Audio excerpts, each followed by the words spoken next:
Hello दोस्तों, एग्जामशिप में आपका स्वागत है। दोस्तों, इस वीडियो में हम केंद्रीय बजट 2023-24 को कवर करने वाले हैं। इस टॉपिक से हर बार लगभग 3 से 4 क्वेश्चन डायरेक्टली या इनडायरेक्टली पूछे ही जाते हैं। इस वीडियो में हम उन्हीं चीजों को पढ़ेंगे जो एग्जाम्स के लिए महत्वपूर्ण होने वाला है। तो बिना टाइम वेस्ट किए चलिए शुरू करते हैं। केंद्रीय बजट 2023-24 श्रीमती निर्मला सीतारमण ने 1 फरवरी 2023 को लोकसभा में प्रस्तुत किया। यह मोदी सरकार का 11वां बजट है। इस बजट में विनिवेश का लक्ष्य 51,000 करोड़ रुपए रखा गया है। ये 51,000 है, इसको सही कर लीजिएगा। प्रति व्यक्ति आय 9 वर्षों में दुगनी होकर 1.97 लाख रुपए हो गई है। भारतीय अर्थव्यवस्था आकार में विश्व की 5वीं सबसे बड़ी अर्थव्यवस्था बन गई है। स्वच्छ भारत मिशन के अंतर्गत 11.7 करोड़ परिवारों में शौचालय की व्यवस्था की गई है। बजट का कुल अनुमान जो है 45,03,097 है। 45,03,097, जिसमें राजस्व घाटा 2.9% और प्रभावी राजस्व घाटा 1.7%। प्रभावी राजस्व घाटा क्या है? यदि राजस्व घाटा में से पूंजीगत परिसंपत्तियों के सृजन हेतु व्यय को हटा दिया जाता है तो वो प्रभावी राजस्व घाटा हो जाता है। राजकोषीय घाटा कितना है? 5.9% और प्राथमिक घाटा 2.3%। प्राथमिक घाटा राजकोषीय घाटा में से यदि ब्याज भुगतान को घटा दें तो वो प्राथमिक घाटा प्राप्त हो जाएगा। तो राजस्व घाटा 2.9%, प्रभावी राजस्व घाटा 1.7%, राजकोषीय घाटा 5.9% और प्राथमिक घाटा 2.3%। 47.8 करोड़ पीएम जनधन खाते खोले गए। इस बजट में 7 प्राथमिकताएं अपनाई गई हैं, जिन्हें सप्तर्षि की संज्ञा दी गई है, जिसमें शामिल है समावेशी विकास, अंतिम व्यक्ति तक पहुंचना, अवसंरचना एवं निवेश, सक्षमता को सामने लाना, हरित विकास, युवा शक्ति और वित्तीय क्षेत्र। लगभग 35 लाख करोड़ रुपए राजस्व खाते पर और 10 लाख करोड़ रुपए पूंजी खाते पर व्यय किए जाएंगे। पूंजी खाते पर व्यय पिछले वर्ष की तुलना में 37.4% की वृद्धि है। रक्षा क्षेत्र का कुल आवंटन 5.9 लाख करोड़ रुपए है, जो कि पिछले वर्ष से 13.18% अधिक है। सब्सिडी में 3,74,707 करोड़ रुपए का प्रावधान किया गया है, जिसमें खाद्य सब्सिडी सबसे अधिक, उसके बाद उर्वरक सब्सिडी, उसके बाद पेट्रोलियम। सबसे ज्यादा खाद्य सब्सिडी, फिर उर्वरक, उसके बाद पेट्रोलियम। रुपया आता कहां है? यदि संपूर्ण बजट को 1 रुपया मान लिया जाए तो उसमें से 34 पैसे जो है उधार और अन्य देयताएं। उसके बाद है दूसरे नंबर पे जीएसटी और अन्य कर 17 पैसे। थर्ड नंबर पे है आयकर। और बजट में रुपया जाता कहां है? ब्याज अदायगी पे 20 पैसे, करों और शुल्कों में राज्यों का हिस्सा 18 पैसे, केंद्रीय क्षेत्र की योजनाओं में 17 पैसे। इस बजट में 7 लाख रुपए तक की आय को कर मुक्त रखा गया है, जो कि पिछले वर्ष 5 लाख रुपए था। नई कर व्यवस्था में हायर सरचार्ज रेट जो है वो 37% से घटाकर 25% कर दिया गया है। राष्ट्रीय आपदा आकस्मिकता शुल्क में 16% की वृद्धि की गई है।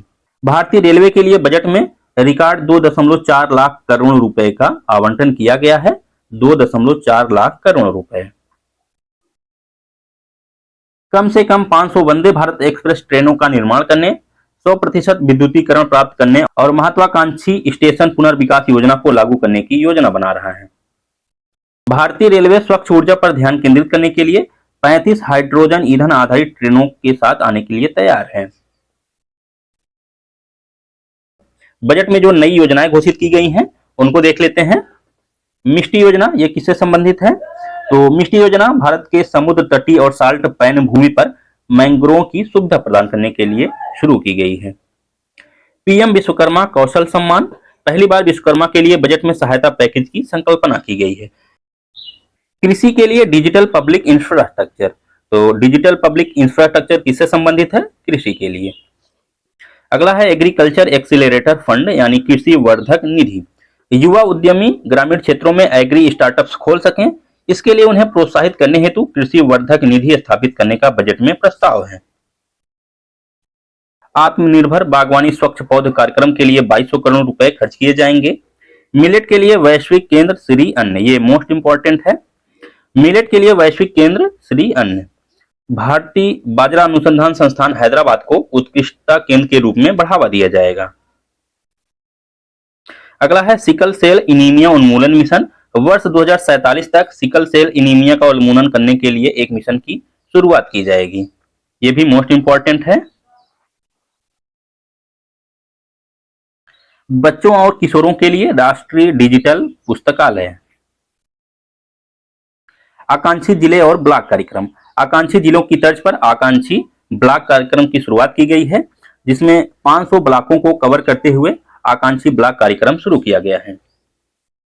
प्रधानमंत्री पीवीटीजी विकास मिशन विशेष रूप से संवेदनशील जनजाति समूहों की सामाजिक आर्थिक स्थिति में सुधार करने के लिए प्रधानमंत्री पीवीटीजी विकास मिशन। शहरी अवसंरचना विकास निधि। प्राथमिकता प्राप्त क्षेत्र उधारी न्यूनता के उपयोग से शहरी अवसंरचना विकास निधि की स्थापना की जाएगी। कृत्रिम बुद्धिमत्ता के लिए उत्कृष्टता केंद्र स्थापित किए जाएंगे।